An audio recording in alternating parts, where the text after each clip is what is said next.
Hey, this is Stephen Opper, and today we're going to go over some ankle mobility. So we're going to kind of get into the joint from every direction and explore the soft tissue around the joint from every direction. We're not going to do much with the intrinsic foot muscles, the foot arch itself, and that sort of thing. Really just kind of keeping it simple around the ankle and hopefully giving a thorough overview. Every angle has progressions. You can take it more extreme, less extreme, further flexibility, further load, less of each. There's a lot of variations and there's different positions that are going to work better for certain variations, but we're going to give a good overview and just know that part of what you're sensing for is symmetry. So you don't want to be super flexible in one direction and not flexible at all in another direction, and same with strength and weakness and all that sort of thing. Better to have a smaller range of motion with greater symmetry. And so this is also useful for some kind of loose self-diagnostics and making sure that you're oriented properly around your joint, that you're able to feel and sense every direction around the joint, and you can gear your practice and the adjunctive things to your practice accordingly. You can stretch more and less, strengthen more and less around any direction you find. All right, so we're going to start off with just some range of motion, some joint mobility. And so I find it very useful to just kind of trace the red and white skin around your foot, making sure that the movement is coming from your hip as well, not putting strain on the knee. This can be completely unloaded. You can add load little by little. Definitely get to know it without any load or undue stress.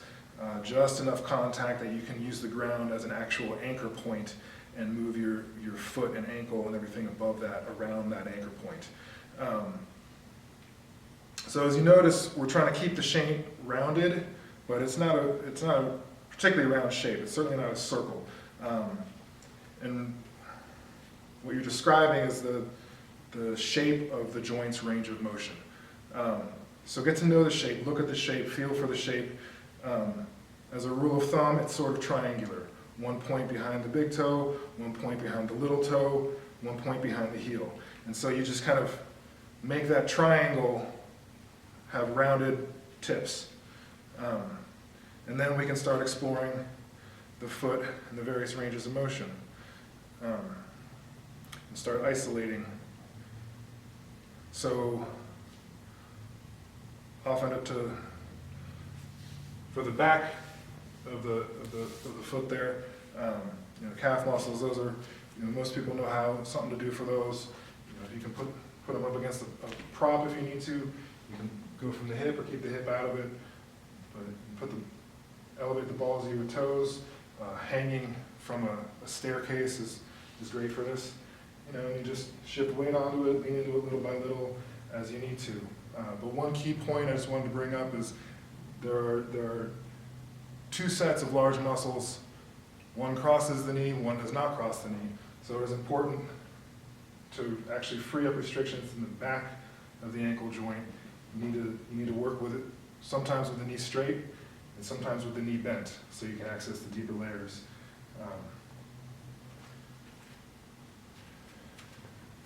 Then we'll get to the side of the foot. So let your foot roll out,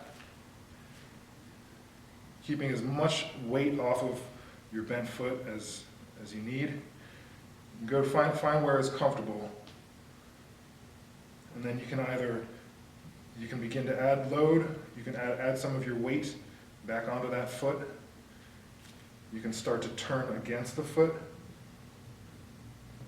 Using a wall or a chair or something for support is an excellent idea, especially the first dozen or two times you do this sort of thing until your balance gets used to it. Being able to pivot on the rear foot helps expand your range of motion with balance. So that's an excellent, it's important to be able to access that area, largely because the muscles, the peroneals, I come down to the side of the foot. Often what happens, people they're told they have flat arches, or they think they have flat arches. Often it's not the actual arch that's the problem. The problem is the way the bones in the ankle joint are sitting. If they're being pulled medially and rotated in medially, then they transfer weight too much on the actual arch rather than transferring the weight through the whole foot. So if this is rotated in, the weight drops down to the medial side of the foot, overloads the arch, and the arch begins to drop, strains the bottom of the foot, causes all kinds of problems.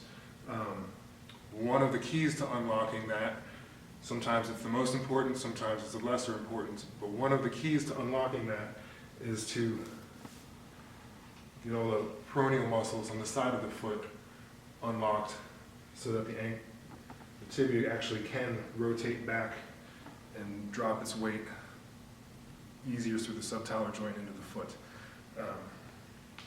That's why that angle is important. And then that leaves the top of the foot. So often, while I'm here, often I'll tuck my toes under too and get a little stretch on the arch of the foot. But now tuck your toes so that you're only touching the tops of your foot to the ground. And then slowly figure out how much weight you want to put on it or not, using the ground as an anchor point, and then you're opening your ankle against your foot, which is anchored to the ground. You're pressing your ankle open or dropping weight into it to open it. And then start rotating little by little. Be very careful not to overload it. Again, a wall or a chair or something for balance, definitely a good idea working with these angles. There's other ways to get to these angles where you're not having to stand in balance.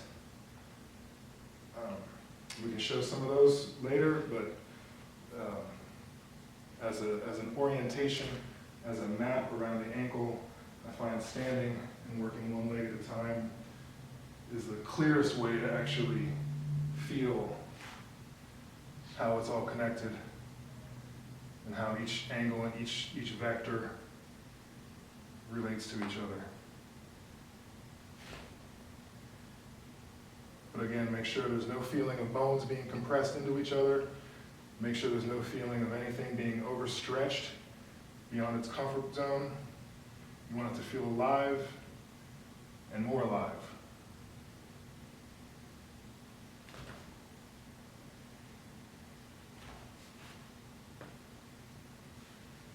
Another variation is either kneeling with both feet or one foot.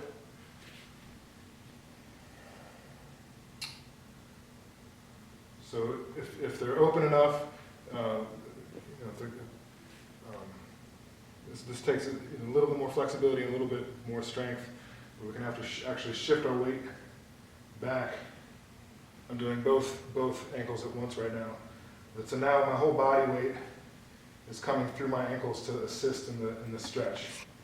And so from here, you can shift your body weight through your hips little by little to get some of those rotating angles.